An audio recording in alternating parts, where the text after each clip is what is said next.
Bismillahirrahmanirrahim. Assalamualaikum warahmatullahi ta'ala wabarakatuh. Alhamdulillah Rabbil Alamin. Wassalatu wassalamu ala asyrafil anbiya wal mursalin wa ala alihi wa sahbihi ajma'in.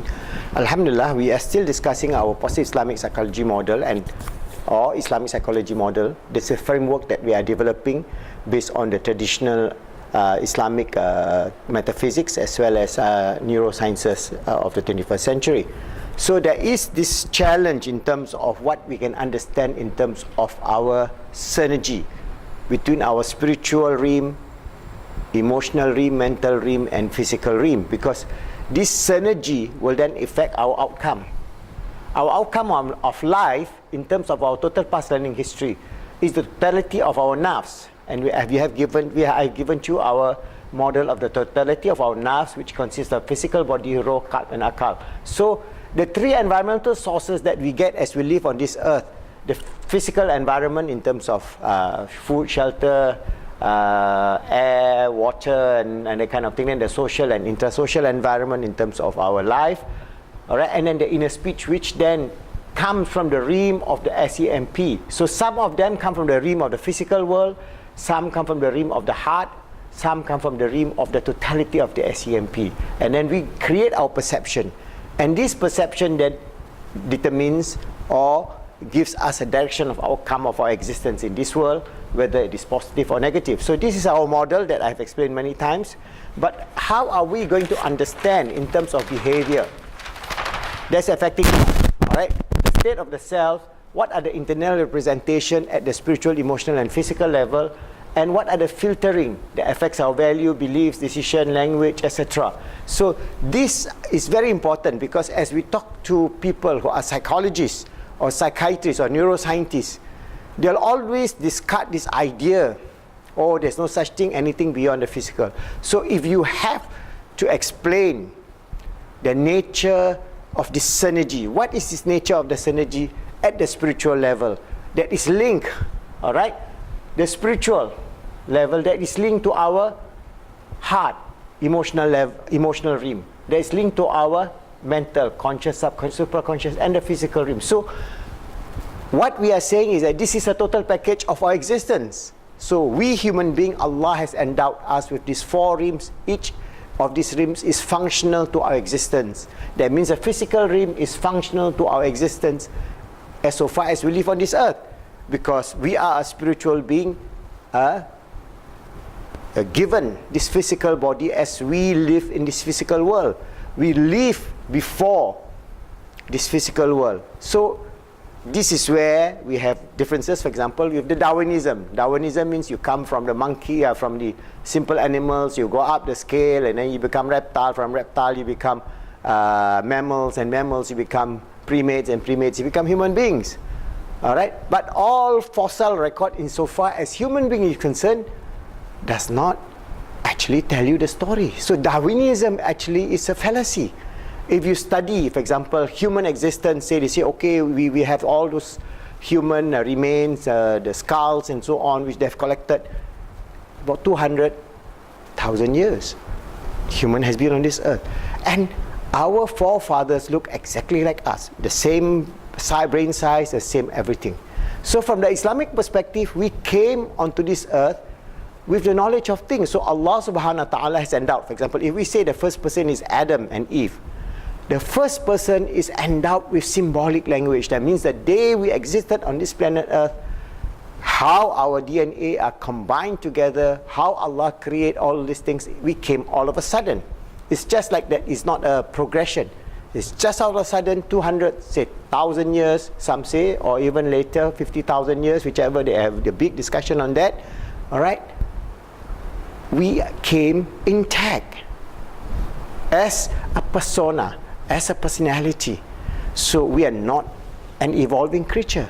We are the creature endowed with consciousness. So that where that consciousness come from? That's why we keep on, there's this argument of the nature of consciousness. So we say that consciousness came from the realm of the spiritual. That means we have our ruh and our akal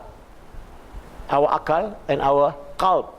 All right, that is dominant insofar as our existence in the spiritual realm, in the realm of Azali. And then when we came fused with the DNA, the structure of this world, we have this physical body. So all these realms are intact and they are interchangeable. The raw can be changed and be used as the akal. The akal can be dominant, but in the Islamic metaphysics, the heart, all right, the heart that is dominant. So this can be E here, S here, M here, or this could be M here, S here, E here. So it is all within the interchangeability as mentioned by our great Imam, our great scholar Imam Ghazali in his book Ihya Ulumuddin. You can study that very detailed of how the nature of the human self came from the primordial world with a covenant with Allah subhanahu wa ta'ala. We don't come empty, like with no sense of purpose, no sense of meaning. So that's where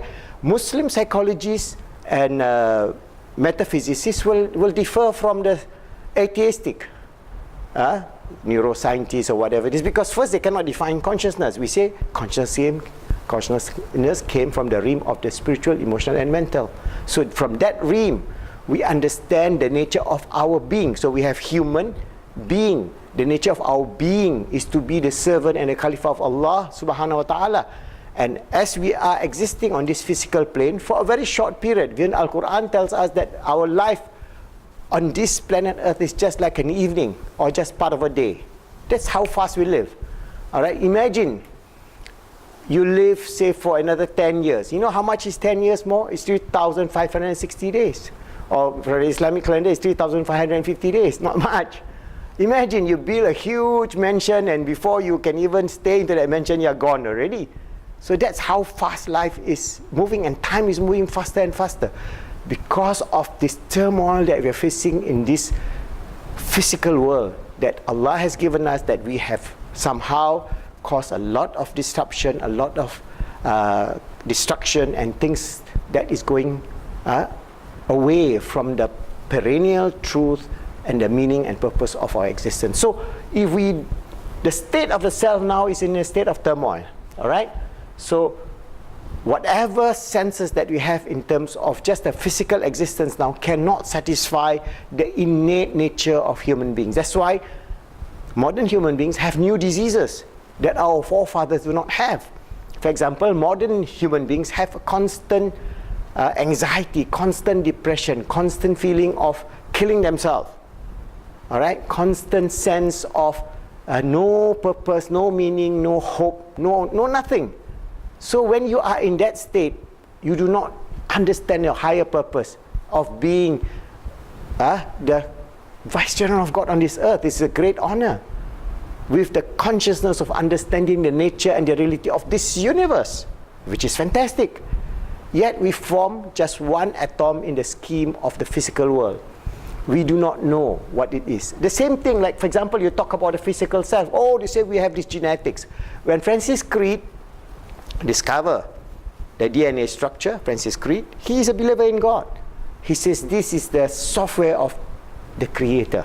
That is his words, that our DNA is a software of the Creator. But how does the software, this DNA, controls everything? Initially, all those DNA specialists, scientists, biologists and so on came out and said, oh, everything is DNA. So they have this debate between nurture and nature. Now we know that whatever really expressed in the gene is account only for 5%. So 95% is open.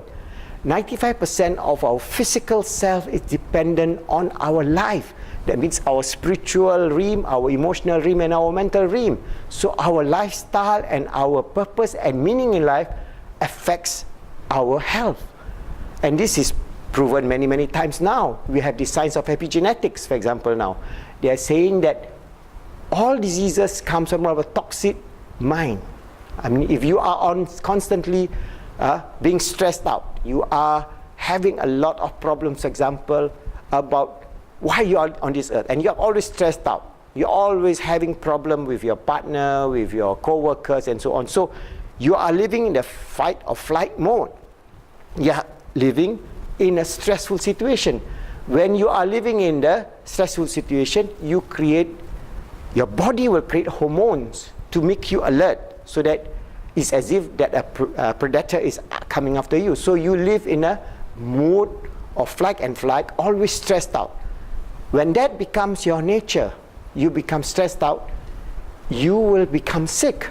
And it is proven that many, many times most of the diseases, lifestyle diseases, whether it's diabetics, whether it's hypertension, whether it is seizure, mental problems, and comes from this lifestyle, even though you say that you have some genetic predisposition.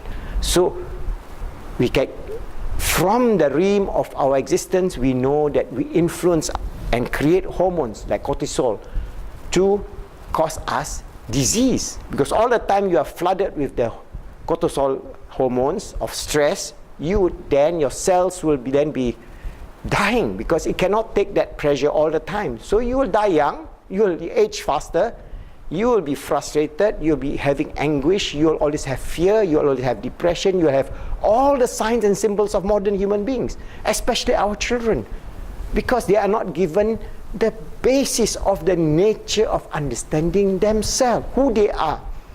If we not give them, and we give them video games, and we give them all this kind of physical entertainment, hoping that they can forget the realm of their nature, of the spirituality, the heart and the mind that Allah has endowed upon us, and just give them some distraction, they cannot satisfy their existence. So how to change that?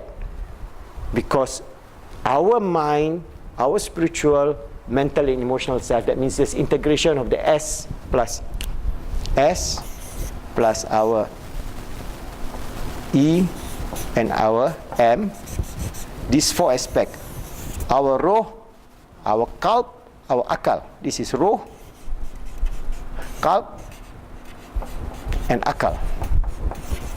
These three is synergizing to make who you are in terms of your state of the self. Alright? So if we are just dominant on just the external P thing, we are always sick, we are always tired, we are always meaningless, we are always purposeless, we are always seeking new things that only satisfy a temporary phase, but we are always constantly living in stress and fear and anxiety and depression. So we have to bring this and integrate this into the same system. So plus P. So this is a small component. This is the biggest component of the nature of our existence. So if we can do that, then we can actually, our body, our physical body will be influenced by all this spiritual aspect, the emotional aspect, and the mental aspect. Your total self, state of the self will then be influenced by your spirituality, your heart and your mind, because there is what we call the heart-mind synergy now. Now you go, you can, the heart-mind coherence. You can go to HeartMath Institute, they have done a lot of research in terms of heart-mind coherence or heart-brain coherence, because sometimes some scientists do not want to use the word mind because they cannot define the mind, so they say heart. What is a heart? This is the higher heart, the inner heart, not just the physical heart, but it is centered on the heart. This is Islamic metaphysics. This is very clearly described in the Quran, very clearly described in the Hadith, very clearly described by our great scholars 1,000 years ago. It was so detailed in terms of the metaphysics of Islam that if you discover back, it is the complete coherence, not only at the heart and the mind, but it is spiritual. So we have the coherence at the spiritual, emotional, mental. So we have the roh, qalb and akal. These are coherence together, influencing our physical body, making it either good or bad. So if spiritually we are bad, evil, we will definitely have a physical disease. If emotionally our heart is bad, we definitely will have physical disease. If our mind, our akal, is also infected by the S, E and M, definitely we will also have a physical manifestation of a disease. So we see this physical manifestation of the disease, all right? We see the behavior that is negative, all right? And this influences in terms of our values, belief, decision, language, all that is we filter to every day, would then direct us towards either failure, downward slide, asfala safilin, or upward flight, towards a better human being. So now science is coming very close to the metaphysics of Islam. So I am urging you, if you see my video, you go around and do research, because epigenetics and the science of genetics now has radically changed. They now do not know what is influencing the gene replication in terms of the RNA, how they can actually change from negative to positive, from disease to health, and it can be instantaneous, because in Islam we believe in miracles. All right, Allah subhanahu wa ta'ala has created many miracles. Our own very existence is a miracle. That's why Allah tells us, look into the age of the universe and look into yourself. Can't you see the truth?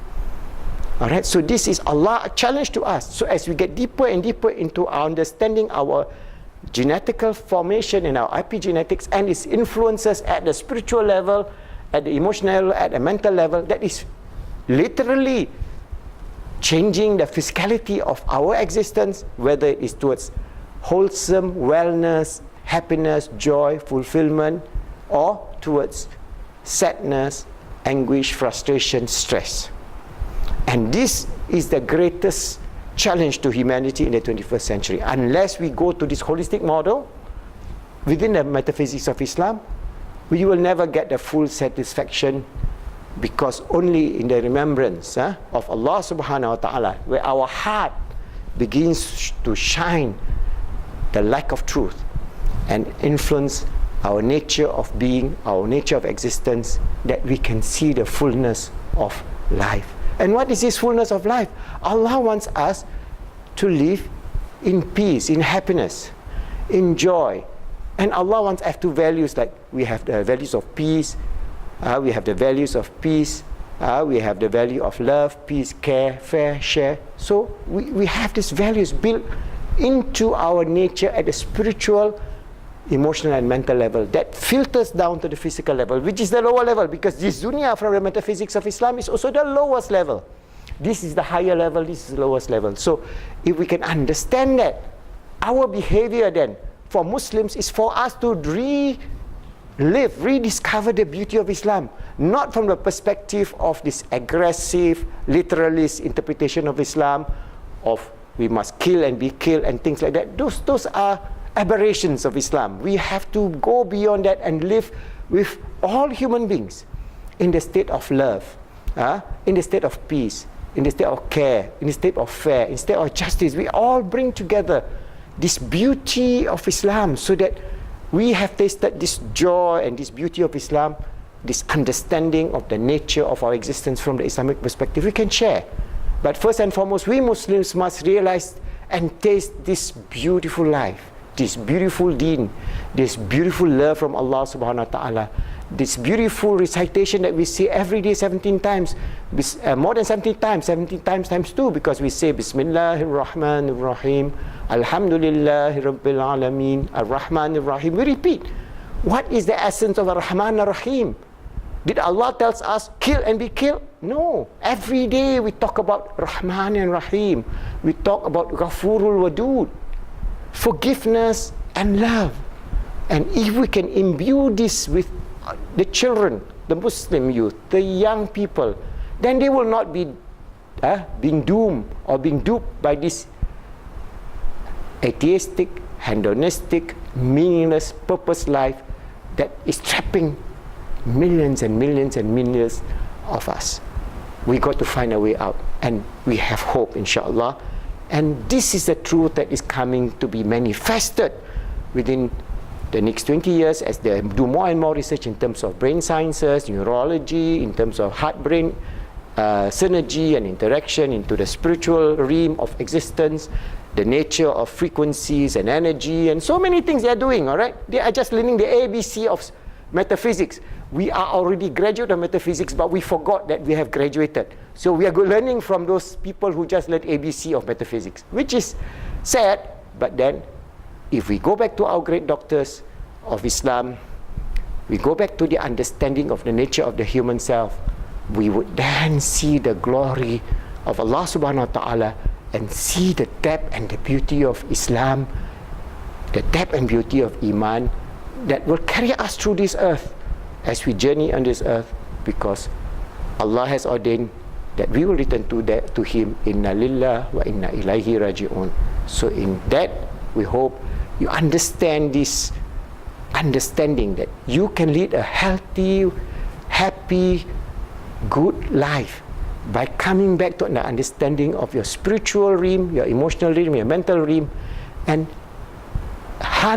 fertilize your physical realm with all the good values, belief, decision, and the kind of languages that you use, and all other aspects that you influence yourself towards a beautiful life. Surely there are challenges, there are sadness, there are things like that, but when you overcome that, you see the glory of Allah subhanahu wa ta'ala, the joy of Iman and Islam, and inshallah, that will give you the greatest of all satisfaction. Ameen ya Rabbal Alameen, inshallah.